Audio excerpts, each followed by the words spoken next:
Good morning.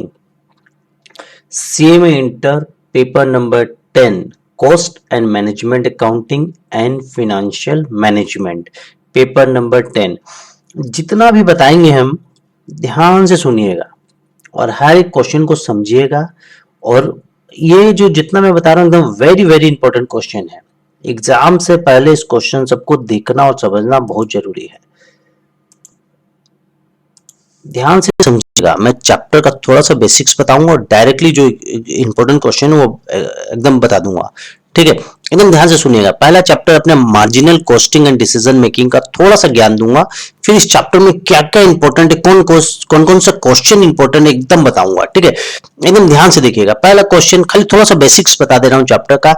जान लीजिए absorption costing क्या होता है। एब्जॉर्प्शन कॉस्टिंग मतलब फिक्स कॉस्ट और वेरिएबल कॉस्ट दोनों को प्रोडक्ट का खर्चा में लेते हैं, charge to product. Absorption costing में fix cost plus variable cost दोनों चार्ज होता है प्रोडक्ट के साथ, लेकिन मार्जिनल कॉस्टिंग में सिर्फ वेरिएबल कॉस्ट चार्ज होता है।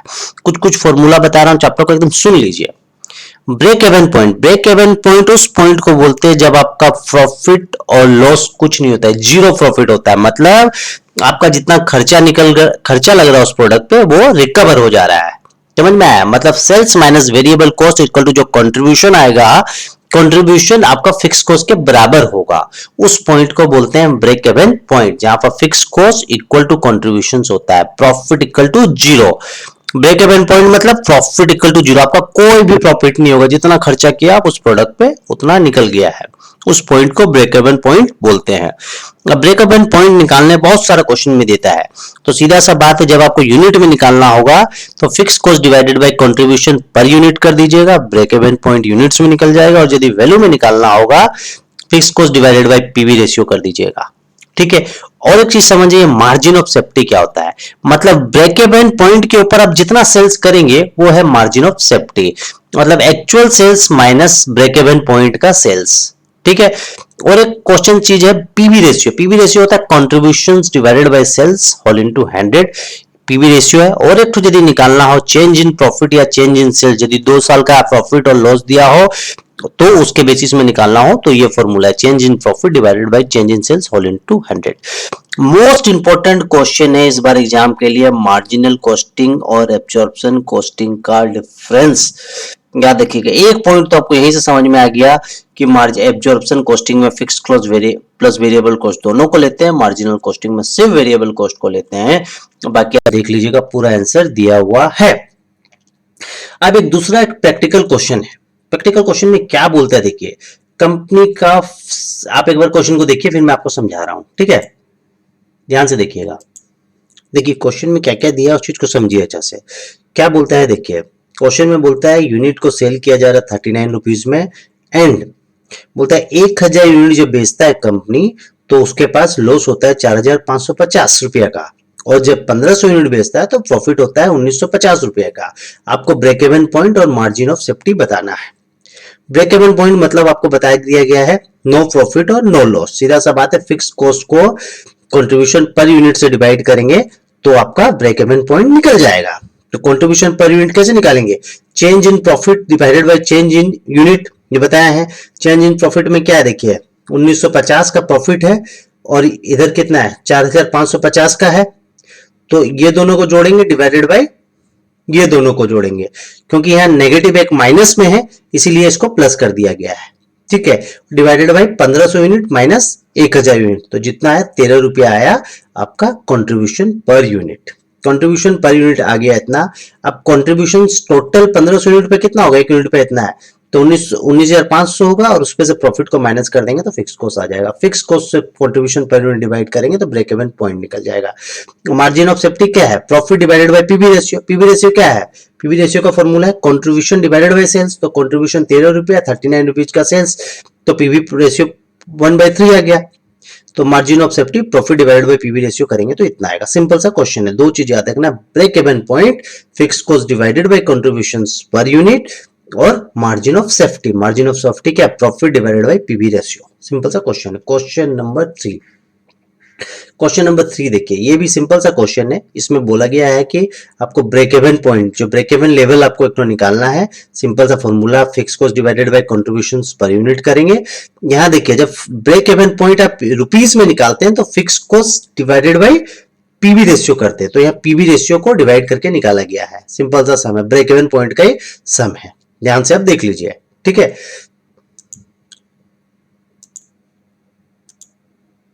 देखिए, ध्यान से समझिए, बहुत सिंपल सा क्वेश्चन है, ठीक है। इसमें आपका फिक्स कॉस्ट, ये आपका जो ब्रेक इवन पॉइंट वैल्यू में निकाला गया है, मतलब fix cost divided by PV ratio किया गया है, PV ratio contribution by sales करके इतना रुपया आया है। सिंपल सा क्वेश्चन है। अब क्वेश्चन नंबर 4, क्वेश्चन नंबर 4 में बोला गया है, देखिए अच्छे से ध्यान से देखिए, बहुत सिंपल सा क्वेश्चन है। क्वेश्चन नंबर 4 देखिए, क्वेश्चन में बोला गया है प्रोडक्ट बी की जगह प्रोडक्ट वाई को रिप्लेस कर सकते हैं क्या।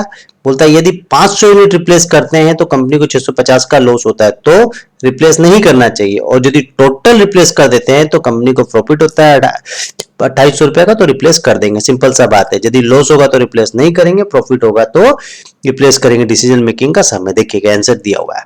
अब देखिए question number 5, right short note on zero base budgeting. Zero base budgeting क्या है, उसका आपको नोट्स लिखना है, आंसर दिया हुआ, पढ़ लीजिएगा। सिंपल सा चीज है।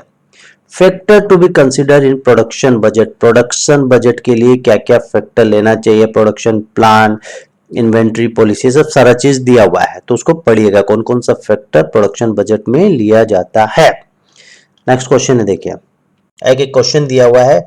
पी लिमिटेड एक तो 10,000 यूनिट पर खर्चा दिया गया है, तो आपको एक बजट बनाने दिया गया कि 15,000 यूनिट बनाएंगे तो कितना खर्चा होगा, और 20,000 यूनिट बनाएंगे तो सारा खर्चा कितना हो गया। देखिए फिक्स खर्चा हमेशा सेम रहता है, वेरिएबल खर्चा यूनिट बेसिस में चेंज होता है, तो वो निकालना। सिंपल सा एक बजट का सम दिया हुआ है।